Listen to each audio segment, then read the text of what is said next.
오늘도 오예배 오신 사랑하는 성도님들을 모두 환영하고 축복합니다. 지난주에 오예배 이야기들이 참 많이 한 주 동안 들려왔습니다. 여기 계셨던 분들은 많이 참석하셨죠. 지난주 오예배 어떠한 마음들이 있으셨습니까? 전 개인적으로는 무엇보다 감사한 것은 온 세대가 함께하는 자리가 될 수 있도록 특별히 청년들과 우리 교회학교 친구들이 또 나와서 함께 참여해 준 것, 그것이 너무나도 감사했습니다.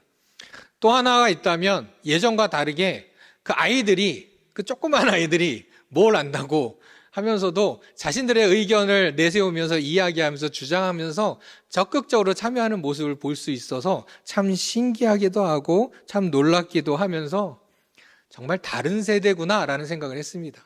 예전엔 그렇잖아요. 정교인들이 모여서 애들 있으면 왔다 갔다 하고 있고 자고 있고 딴짓하고 할 텐데, 제가 성도님들 잘 모르시겠지만 앞에서 진행할 때 보면 얼마나 빤히 쳐다보고 있는지, 나는 틀리지 않으리라, 난 맞을 거야 라면서 열심히 쳐다보면서 막 손들고 참여하는 모습 보면서 한편으로는 참 다른 세대구나 라는 생각도 좀 해봤습니다.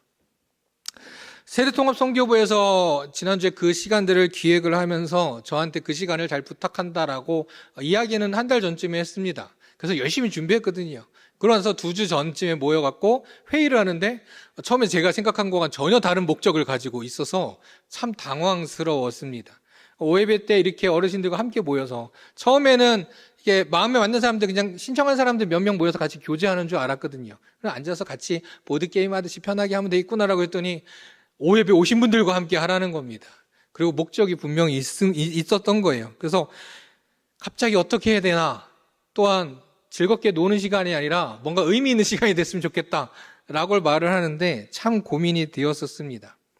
그래서 한 주 동안 기도하면서 또 어떻게 해야 되나 많은 고민을 하던 가운데 하나님께서 주신 마음이 또 있었다면 뭐였냐면, 어떤 대단한 프로그램을 할 것이 아니라 목적을 이룰 수 있는 그 목적에 합당한 활동을 준비해라 라는 그런 마음을 주셨고, 저도 그것을 가지고 준비했습니다. 지난주에 진행했던 많진 않지만 몇 개의 순서들 중에 그 그림 맞히기 혹시 생각나십니까? 100점 맞은 분들은 없었지만 그림 맞추기 순서가 있었습니다. 그 시간에는 원하는 목적이 분명히 있었고, 그 저는 목적에 맞춰서 그 이미지 하나하나, 문제 하나하나마다 사실 그 목적을 두고 그 시간을 준비를 했었거든요. 그러면서 준비는 했지만, 목적을 가지고 이렇게 되기를 원하는 마음으로 준비는 했지만, 진행하면서도 또 준비하는 과정에서도 될 수 있을까? 많은 생각과 고민과 염려를 했습니다. 그런데 피드백들을 받아보니까 어느 정도 처음에 준비했던 그 목적을 이룰 수 있었구나라는 생각을 해봤습니다. 뭐냐면, 그냥 문제를 많이 맞추는 팀이 이기는 거, 단순히 어떤 지식적으로 어떤 대결하는 시간, 그런 시간이 아니라 사실 제가 원했던 목적은 그거거든요. 야, 나는 몰랐는데 우리 엄마 아빠는 안 해? 나는 몰랐는데 우리 할머니 할아버지가 알아. 또 때로는 반대로, 야, 나는 모르는데 우리 애들은 알고 있네? 라는 그러한 마음들을 갖는 거, 그렇게 서로를 바라보게 하는 거, 그것이 첫 번째 목적이었습니다. 또 한편으로는 간혹 모르고 틀릴 때 또 그런 경우도 있더라고요. 우리 조에 애만 있었어도, 우리 조에 교회학교 친구들만 있었어도, 또 반대로는 우리 조에 권사님만 계셨어도 우리가 이거 맞힐 수 있었는데, 이런 마음들도 또 한두 조에서 있었다는 얘기를 들었습니다. 어찌되었든 앞에서 바라보면서 그 그림들의 문제들이, 예전 물건들이 나오면 청년들도 그렇고 교회학교들도 그렇고 갑자기 할머니 할아버지를 바라본 모습도 보게 되고, 또 요즘 최신의 어떤 문제들이 나오면 또 우리 권사님들이나 집사님이나 장로님들, 할머니 할아버지 어르신들이 또 아이들을 바라보면서 이거 뭐야 라고 바라보는 모습을 보면서 참 목적대로 그래도 이루어질 수 있었구나 라는 생각을 하면서 감사했습니다. 이것을 생각하게 된 이유 중에 하나는 무엇이냐면, 요즘 세대가 어떠한 세대라고 하면 대표적인 것 중에 하나는 매우 분열되어지는 세대가 아닌가, 시대가 아닌가 생각합니다. 그 분열되는 원인이 무엇이 있을까라고 하던 중에 생각난 것은 무엇보다도 서로 모르는 것들이 많다라는 거죠. 그리고 그 모름에 대해서 서로 인정하지 않고 받아들이지 않는 모습들이 있다라는 겁니다. 서로 너무 모를 수밖에 없어요. 예전에는 그래도 한 집에 같이 살면서 같이 밥 먹으면서 이야기도 하면서 오늘 이런 일이 있었어요, 저런 일이 있었어요, 이런 거 이래요 저래요라고 할 텐데, 요즘 보면 어떻습니까? 또 같이 살지 않는 경우들도 많습니다. 서로 이야기를 하지 않아요. 그러니까 우리 권사님들 가끔 핸드폰 문제 생기면 목사님들한테 옵니다. 아들한테 연락 안 하고 만나니까. 그렇죠. 그렇습니다. 너무도 빠른 변화의 시대 속에 살아가고 있고 너무 바쁜 생활을 살아가다 보니까 서로가 알고 있는 것들을 공유하지 않고 또한 그 다른 것을 바라보면서 인정하는 것이 아니라 그 다른 거에 대해서 불만을 하게 되면서 세대별로 또한 세대뿐만 아니라 많은 이들이 분열되어져 가고 있다라는 것입니다. 그러면서 교회는 좀 괜찮지 않을까라고도 생각해 볼 수도 있습니다. 왜요? 교회는 뭐 특별히 새로운 건 없잖아요. 여전히 변함없는 하나님의 말씀과 그 복음을 가지고 살아가고 늘 언제나 동일하게 교회에서 살아가니까 우리가 지난주에 드렸던 예배 하나님께 온전히 드리고 동일한 신앙을 가지고 살아가니까 변화 없을 것 같지 않은가라고 볼 수도 있지만 바라보게 되면 그 안에서도 서로 분열된 모습들, 더 정확하게 본다면 서로를 인정하지 않는 모습들이 간혹 보이기도 합니다. 특별히 교회학교를 보면서 교회학교가 그동안 많이 놓치고 있었던 부분이 하나 있는데 그것이 무엇이냐? 바로 말씀 교육에 있어서 교회학교와 가정이 많이 분리되어 있었다라는 것입니다. 이 부분에 대해서는 많이들 계속적으로 오랫동안 지적되어 왔었고 우리 성도님들도 이제 어느 정도 알고 인지하고 계시는 거라고 알고 있습니다. 간단하게 말하면 그렇습니다. 우리 아이들이 교회학교에서 성경 이야기 배우고 하나님 말씀 배우고 그대로 살겠다고 또 결단도 하고 집에 돌아갑니다. 그런데 우리 아이들이 느끼는 건 뭡니까? 우리 엄마 아빠는 이 얘기 모르는 것 같아. 우리 할머니 할아버지는 이 얘기 모르는 것 같아. 라는 걸 느낀다는 거죠. 처음부터 그런 건 아닙니다. 그런데 어떻습니까? 아이들이 교회학교에서 하나님 말씀 배우고 그리고 교회 집으로 돌아왔지만 우리 엄마 아빠는 성경 이야기 하나도 꺼내지 않습니다. 다른 이야기만 꺼내요. 그러면 아이들은 자연스럽게 어떻게 생각합니까? 우리 엄마 아빠 모르는 것 같아 라고 생각한다는 거죠. 그동안의 교회학교가 사실은 그러했습니다. 그냥 우리의 자녀들이, 우리 아이들이 교회학교 가서 말씀만 잘 배우면 되지, 그거면 되지 뭐 라고 생각했던 모습들이 있다라는 것이죠. 그러다 보니까 어떠한 문제가 생기느냐, 우리 아이들에게서의 그 믿음이, 신앙이 교회와 가정에서 분리되는 삶을 살아간다라는 것이죠. 결국 성장해서 사회에 나가도 어떻게 됩니까? 교회에서는 교회에서 신앙이 있는 것이요, 사회에서는 사회의 신앙이 있는 것이다 라고 생각한다는 거죠. 그렇게 분리된 신앙, 이중적인 신앙을 살아가는 모습들을 보게 되는 안타까움을 보게 됩니다. 제가 직접 조사를 일일이 한 명 조사한 건 아니지만 그래도 교회학교에서 교사로서부터 시작해가지고 20여 년 넘게 아이들을 바라보면서 그 아이들이 졸업하고 청년이 되고 장년이 된 모습들을 바라보면서 성장하여 대학에 가고 취업하고 또 가정을 꾸리는 아이들을 보면서 신앙이 흔들리지 않는 친구들의 모습을 보면 물론 100%라고 할 수는 없겠지만 그 아이들이 어렸을 때 볼 수 있었던 모습 중에 하나는 그 아이들이 부모님의 신앙을 인정하고 부모님의 신앙을 분명히 알고 있는 아이들이 많았다라는 겁니다. 또 좀 더 구체적으로 가면 어렸을 때도 가면 부모님들을 통해서 우리 아이가 이런 말씀을 얘기하더라고요. 잘 기억하고 있어요. 라고 부모님께서도 얘기해 주시는 거예요. 그 얘기는 무엇입니까? 가정에서 그 아이와 부모님이 성경 이야기를 하나님의 말씀을 대화 나누었다라는 이야기죠. 그러다 보니까 우리의 자녀들이 어떻게 생각한다고요? 우리 엄마 아빠도 알고 있구나. 우리 할머니 할아버지도 알고 있구나. 내가 믿는 그 하나님, 내가 믿는 그 예수님을 우리 부모님도 우리 할머니 할아버지도 믿고 있구나라고 생각을 하게 된다라는 것이죠. 그렇게 그 믿음이 이어져 나가고 있다라는 것입니다.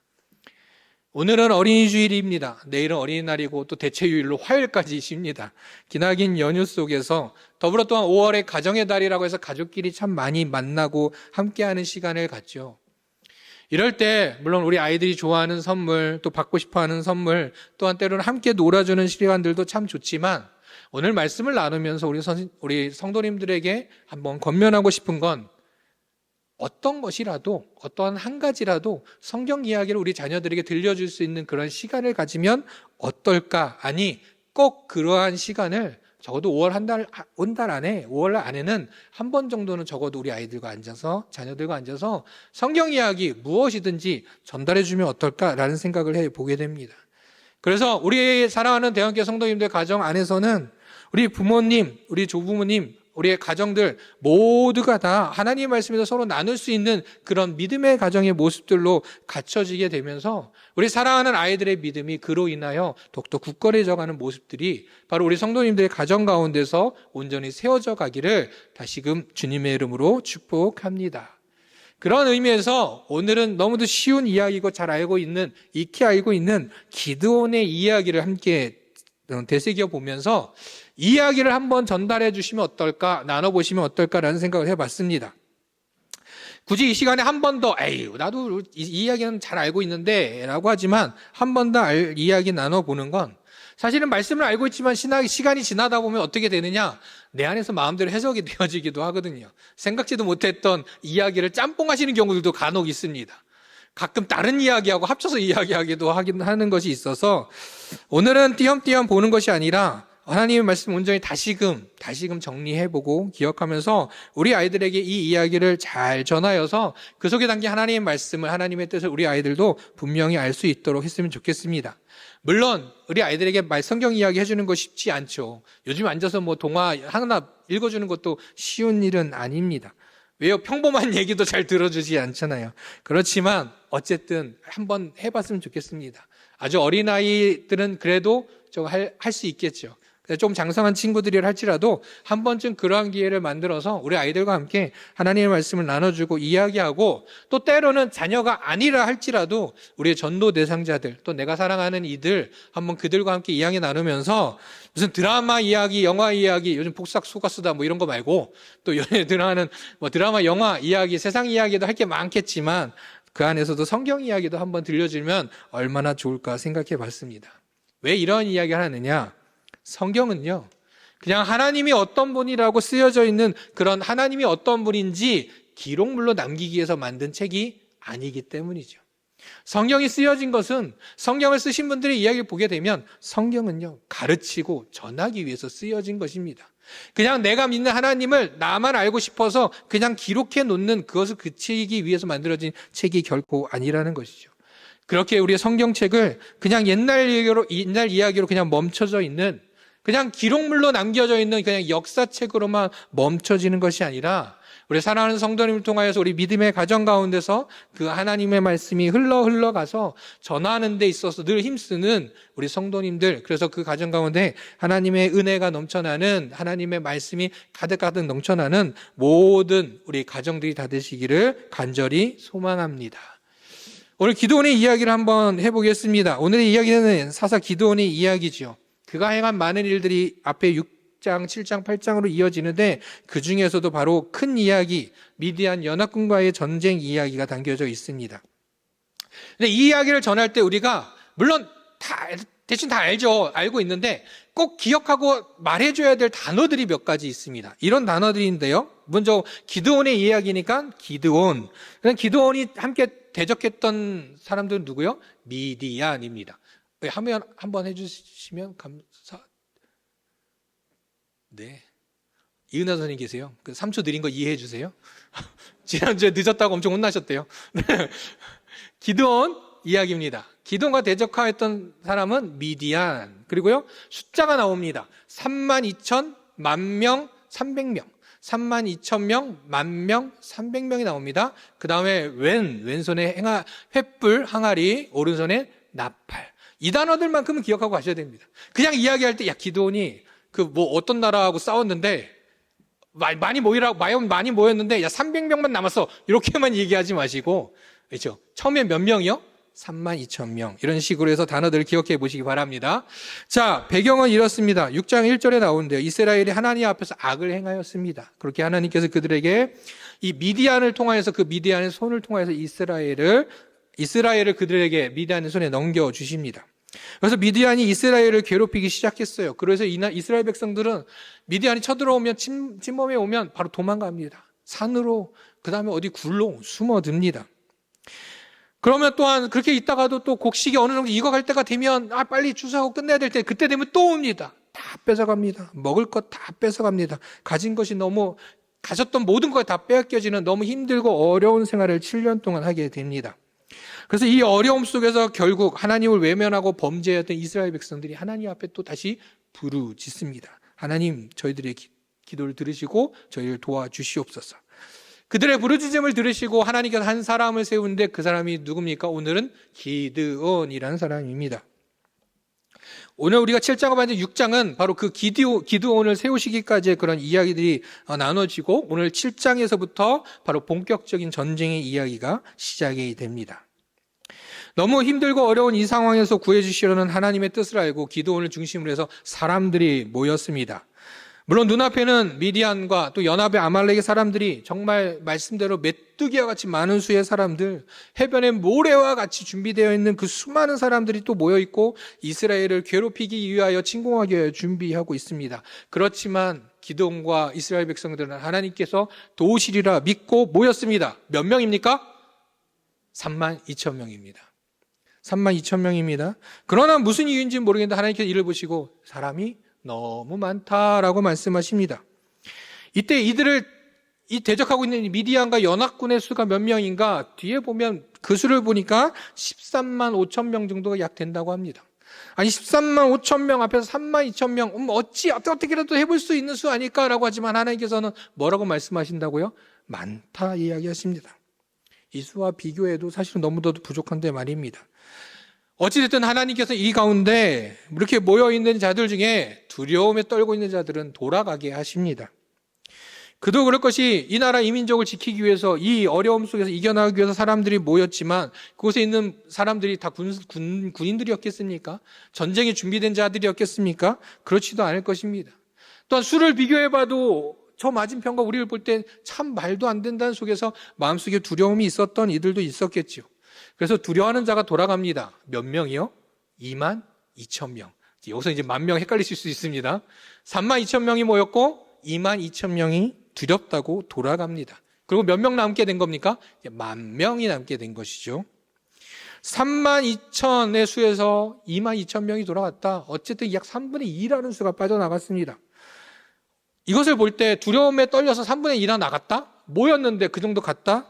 이스라엘이 그 당시로서 얼마나 수적으로도 열세고 또한 질적으로도 얼마나 약한 민족이었는지 알 수가 있었죠. 어찌되었든 10,000명이라는 수가 남았습니다. 수로 볼 때는 머릿수로만 볼 때는 열세일지 모르지만 어쨌든 작전만 잘 세우면 어떻게 되지 않겠습니까? 두려움을 넘어서 진심으로 민족을 위해서 내가 이 시간 나가리라 하는 마음으로 사람들이 모였기 때문입니다. 그런데 하나님께서 한 번 더 말씀하시죠. 아직도 많다 이야기하십니다. 그래서 물가로 가라라고 가게 하십니다. 그리고 그들을 시험하리라 이야기하죠. 기드온은 하나님의 말씀대로 행합니다. 그리고 무슨 일이 일어납니까? 물가로 가서 물을 마시게 하지요. 이거는 정확하게 나오진 않지만 이것을 통해서 너희들 한번 시험할 거야 라고 그들한테 말하진 않았겠죠. 물가로 그들을 데려갔고 잠시 쉬라고 얘기했을 것입니다. 물 마시라고 얘기했을 겁니다. 그래서 사람들은 자연스럽게 물가로 가서 물을 마십니다. 그리고 그것에 두 부류의 사람들이 나오지요. 한 부류는 무릎을 꿇고 물가에 입을 대고 물을 마시는 사람들이 있었습니다. 또 한 부류는 어떤 사람입니까? 손으로 물을 떠서 마시는 사람들이었죠. 결국 하나님께서는 손으로 물을 떠서 마시는 사람들만 남게 하고 나머진 집으로 돌아가게 하셨는데 그렇게 해서 남은 수가 10,000명 중에 몇 명이요? 300명입니다. 인원을 싸우겠다고 모였던 처음 사람들 32,000명 중에 300명, 1%밖에 되지 않는 수입니다. 그나마 두려움 없이 내가 싸우겠다라고 결단하고 열심히 내가 나아가 싸우겠다라고 말했던 인원들에 비해서도 3%밖에 되지 않는 인원입니다. 더불어 적들의 수와 비교한다면 어떤 것인가? 450분의 1 정도가 된다고 합니다. 즉 1대1로 싸우면 어떻게 됩니까? 한 명이 450명을 담당해야 된다는 겁니다. 말이 안 되죠. 그러나 그렇게 남은 300명으로 하나님께서는 기드온을 통해서 그들과 함께 미디안과의 전쟁을 시작하게 만드십니다. 당연히 이 인원으로 그들과 직접 마주해서 전쟁을 한다는 건 있을 수 없는 일이죠. 그러나 또 그럴 수는 있죠. 엄청난 무기를 가지고 있었다면 이 당시에 이스라엘 백성 300명에게 총을 한 자루씩만 주어졌다면 어쩌면 이겼을지도 모르겠지만 사실은 그건 말도 안 되는 일이죠. 그런데 하나님께서 이들에게 준비하게 하신 건 무엇입니까?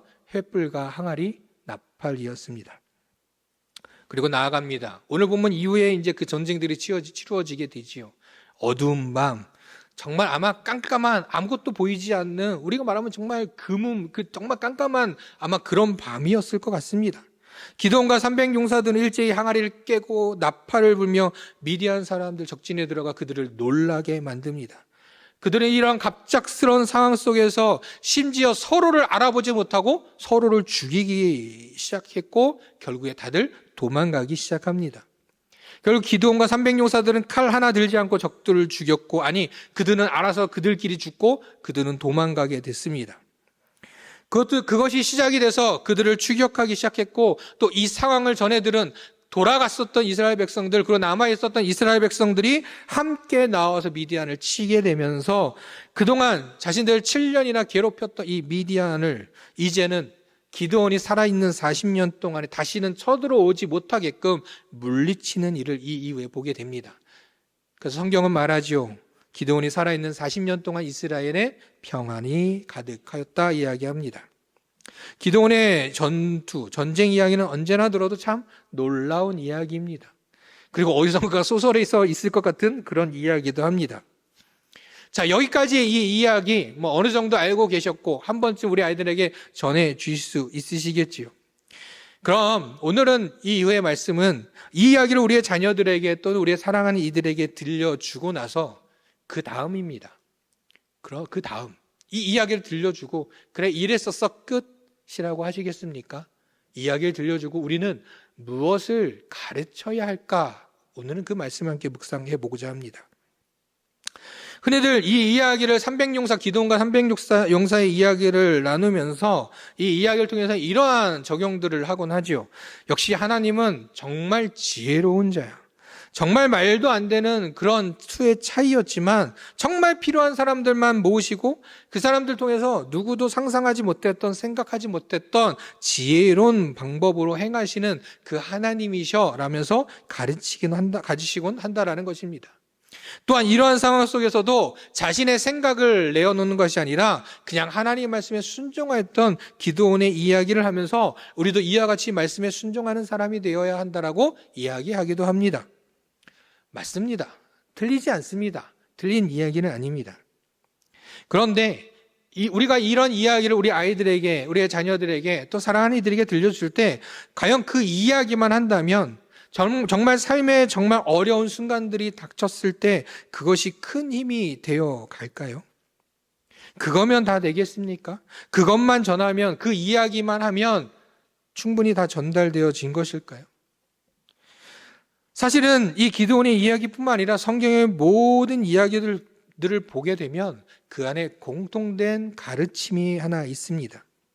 물론 각각의 이야기들마다 해결되어지는 것들은 좀 다르게 해결되어지며 하나님의 지혜를 보게 되고 또한 그 하나님의 지혜에 맞춰서 순종한 또 다양한 사람들의 이야기가 나오는 것은 분명합니다. 그런데 이 성경의 모든 이야기들 속에서 공통되게 가르쳐야 하는 것 하나 있습니다. 또한 이 이야기들 속에서 하나님께서 정말 알아주기를 원하시는 것이 하나 있습니다. 그것이 무엇이냐? 바로 하나님의 은혜입니다. 이 전쟁 이야기를 보면서 그냥 적은 사람이라 해도 네가 아무리 가진 것이 없어 힘들고 어려운 상황에 놓인다 할지라도 전략을 잘 세워서 이길 수 있는 지혜만 갖는다면 다 해결될 거야 라는 걸 가르치려 하는 게 아니라는 거죠. 기드온처럼 하나님께 잘 순종하는 사람이 있다면 그냥 모든 문제가 다 해결될 거야 라고 거기까지만 가르치는 것으로 하나님은 원하시지 않는다라는 겁니다. 하나님께서는요, 오늘 이 기드온의 전쟁과 이 전투 속에서도요, 하나님께서는요, 이 모든 시간 속에 내가 너희를 사랑하고 있다. 내가 너희를 사랑하기 때문에 내가 너희와 함께하고 내가 이렇게 행하고 있는 거야 라는 것을 알아주기 원하신다라는 것이죠. 그래서 오늘 보면 2절에 보면 하나님께서 어떻게 말씀하시느냐, 여호와께서 기드온에게 이르시되 너를 따르는 백성이 너무 많은즉 내가 그들의 손에 미디안 산을 넘겨주지 아니하리니 이는 이스라엘이 나를 거슬러 스스로 자랑하기를 내 손이 나를 구원하였다 할까 함이니라. 하나님께서 걱정하시고 염려하시던 건 이것입니다. 나를 하나님을 거슬러서 스스로 자랑하는 것, 이스라엘 백성들이 그러는 것, 그것이 하나님은 염려되었다는 것이죠. 32,000명이 300명이 되었던 것, 그렇게 하신 하나님의 뜻은 이스라엘 백성들이 하나님이 아닌 내가 했다고, 자신들이 했다고 여기면서 하나님의 은혜는 조금도 생각하지 않을 것이라 여겼기 때문에 하나님께서는 그 32,000명이 아닌 300명을 택하신 것입니다. 태초에 하나님께서 천지를 창조하실 때부터 아브라함과 이삭과 야곱에게 약속하셨던 그 약속대에도 또 이스라엘 백성들을 애굽에서 이끌어내시고 그 광야를 걸어 가나안에 정착하게 하실 때에도 그 모든 과정 속에서 하나님의 은혜는 끊임없이 이스라엘 백성들과 함께 했었습니다. 그리고 지금 오늘 본문 여전히 하나님을 외면하고 우상을 섬기며 살아가고 있는 그들이었지만 하나님 앞에 다시 그 궁일함을 구할 때 하나님께서는 또 사사를 세우시고 기드온을 세우시고 또 다른 많은 사사들을 세우시며 정말 사람들은 인간적으로는 해결할 수 없는 일들을 행하시는데 그 모든 것이 다 무엇 때문이요? 하나님의 은혜 때문이라는 것이죠. 결코 이스라엘 백성들이 하나님 앞에서 뭘 잘해서 그들이 뭔가 뛰어나서 그들이 무언가 하나님 앞에 만족스러운 무언가를 해서가 결코 아니라는 겁니다.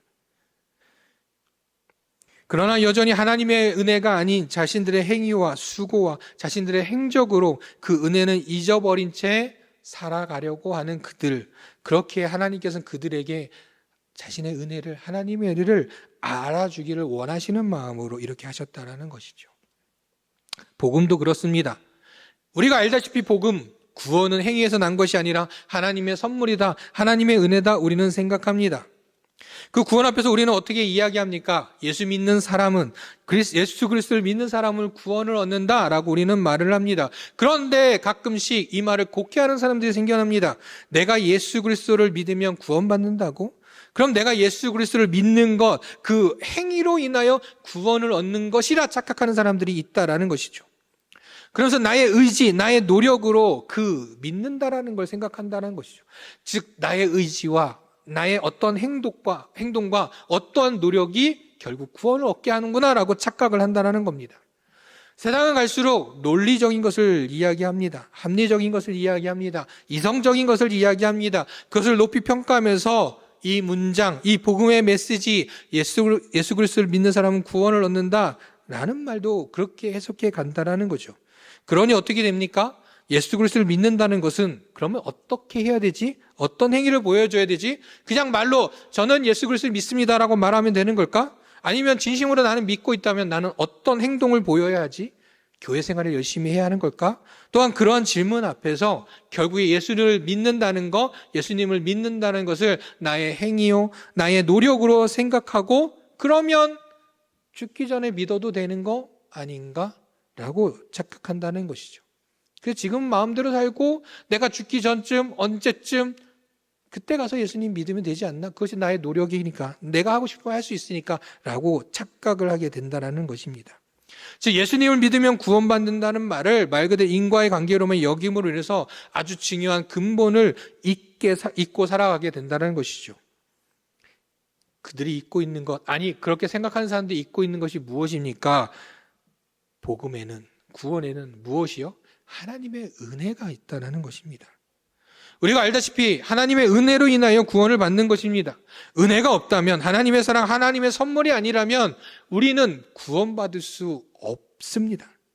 기드온의 전쟁 이야기를 가르쳐 주시면서 그 끝에 하나님은 그렇게 지혜로운 분이셔, 하나님께서는 정말 훌륭한 전략가야, 우리는 그냥 순종만 하면 돼 라는 말로만 붙인다면 그 이야기는 단순히 그냥 세상에 어떤 교훈되는 이야기들과 별다를 바 없다라는 것이죠. 그 이야기는 결국 세상의 다른 이야기들과 다를 바 없이 가게 되고 결국 우리 하나님은 위대하신 분이야 라고 생각하고 살아가게 된다면 세상을 살아가는데 때로는 그 위대하신 하나님 대신 다른 것을 대체하기도 한다는 것이죠. 왜요?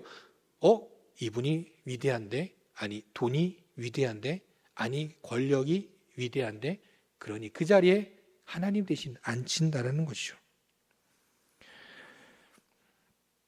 그렇게 우리가 성경 이야기를, 우리의 하나님의 말씀을 가르치면서 또 모든 이야기가 그렇듯 이 모든 것이 하나님께서 사랑하셔서 은혜를 베푸신 이야기라는 것을 결코 잊지 않아야 한다는 것입니다. 그렇기에 오늘을 믿음으로 살아가는 우리에게도 하나님께서 그 은혜를 주셔서 우리를 사랑하시고 지키시고 보호하신다는 거, 우리도 구원해 주셨다는 사실을 우리는 꼭 전해야 한다는 것입니다. 그런데 여기서 또 하나의 이야기를 합니다. 하나님의 은혜에 대해서 이야기하는 것 단순히 말로만 가르친다고 그것으로 끝날까요? 이 이야기를 전하고 우리는 하나님의 은혜를 기억해야 돼 라고 말만 하면 끝날까요? 아니요. 전하는 자가 먼저 그 하나님의 은혜로 살아가는 삶을 보여야 한다는 것입니다. 내가 진정 그 하나님의 은혜로 살아가고 있고 그 은혜를 또한 나의 자녀들에게, 내가 사랑하는 이들에게 베풀며 나아갔을 때, 이 성경 이야기를 통하여 하나님의 은혜를 전할 때 비로소 하나님의 은혜를 제대로 받아들이고 알게 되고 경험하게 된다는 것입니다. 얼마 전 각기 다양한 곳에서 사역하고 있는 신학교 동기들을 좀 만났습니다. 각자의 사역들에 대해서 많이들 이야기 나누고 이런저런 이야기 나누던 중 어떤 주제가 나오면서 제가 그런 이야기를 했습니다. 참 신기한 건 제가 중등부를 많이 오래 해왔거든요. 참 중학교 친구들은 오랜 시간이 지났어도 참 좋은 기억으로 가지고 있어주는 것 같아 라는 이야기를 제가 해봤습니다.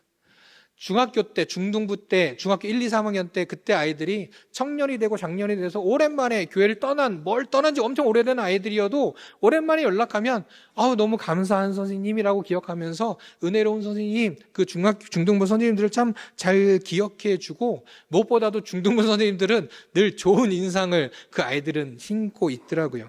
그 이야기를 문득 했더니 함께 했던 신학 동기 우리 목사님들이, 전사님들이 다 맞다고, 우리도 그렇다고, 저도 그렇다고 그런 이야기를 하는 겁니다. 그냥 옆에서 보면 중학교 1, 2, 3학년 어떻게 보이십니까? 사춘기. 교회를 이야기하면 어떻습니까? 맨날 무표정으로 앉아서 아무것도 모르고 그냥 앉았다 가는 아이들처럼 느껴지고, 자기들 멋대로 사는 아이들처럼 우리가 인식할지 모르지만 다시금 생각해 보니 그렇습니다. 중학생이 되면서 자신들의 영역을 조금씩 가지기 시작합니다. 자신이 무언가 해보려고 하죠. 그런데 그게 쉬운가요? 그 나이 때에 쉽지는 않죠. 그런데 그때에 베풀어졌던 은혜는 너무 잘 기억되고 그 아이들 마음속에는 너무 크게 다가온다라는 것이죠. 그렇기 때문에 시간이 지났음에도 그 은혜들을 잊지 않는다라는 것이죠.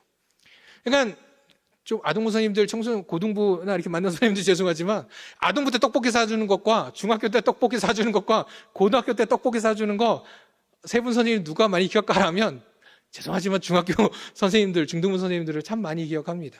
그때가 그 아이들에게 그런 때거든요. 왜요? 은혜가 너무도 필요한 때였고 은혜를 경험했기 때문입니다.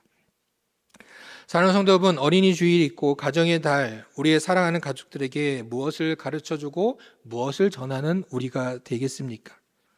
앞서 말씀드린 대로 성경 이야기를 꼭 들려주셨으면 좋겠습니다. 그러나 우리가 잊지 않아야 하는 것, 그 성경 이야기를 들려주며 그 속에 담긴 하나님의 은혜를 전하고 베푸는 일을 잊지 마시기 바랍니다. 내가 이렇게 너한테 해줬으니까 그에 대한 보상으로 너도 나한테 이렇게 해줘야 돼 라고 하지 않으시기 바랍니다. 왜요? 그것은 은혜가 아니기 때문이죠. 때로는 교육적으로는 필요할 때도 있기는 합니다. 하지만 아주 작은 것이라 할지라도 우리의 자녀들에게, 또 사랑하는 우리의 많은 사랑하는 이들에게, 때로는 우리 전도 대상자들에게 내가 받은 하나님의 은혜를 베푸는 그런 우리 모두가 되기를 간절히 소망합니다. 그것이 하나님의 온전하신 뜻이기 때문이지요. 그렇기에 이 시간 축복합니다. 하나님의 은혜로 충만하게 살아가시는 우리 성도님들 삶이 되시기를 간절히 소망합니다. 또한 받은 은혜를 베풀며 살아가시는 우리 성도님들이 다 되시기를 간절히 소망합니다. 또한 그 은혜를 가르치며 그 은혜가 우리 자녀들과 사랑하는 이들을 통하여서 전하여지는 그러한 놀라운 기적과 같은 은혜들이 또한 있기를 간절히 소망합니다. 이 축복을 아멘으로 화답하는 우리 성도님들 통해서 그 은혜를 통하여 세상엔 그 무엇도 할 수 없는 일들이 있죠. 모든 질병이 깨끗하게 낫는 일, 사람들과의 관계가 깨어졌던 그 관계들이 회복되어지는 일, 물질의 어려움 속에서도 다시금 일어설 수 있도록 그 문제가 해결되어지는 일, 그 외에도 하나님께서 함께 하심으로 우리의 모든 삶 가운데 하나님의 선하심을 이루어가는 그 삶들이 바로 우리 성도님들의 삶, 하나님의 은혜를 전하며 살아가는 우리 성도님들의 삶이 되어 늘 삶에서 하나님 앞에 감사의 고백이 넘쳐나는 그런 삶이 되시기를 주님의 이름으로 축복합니다. 기도하겠습니다.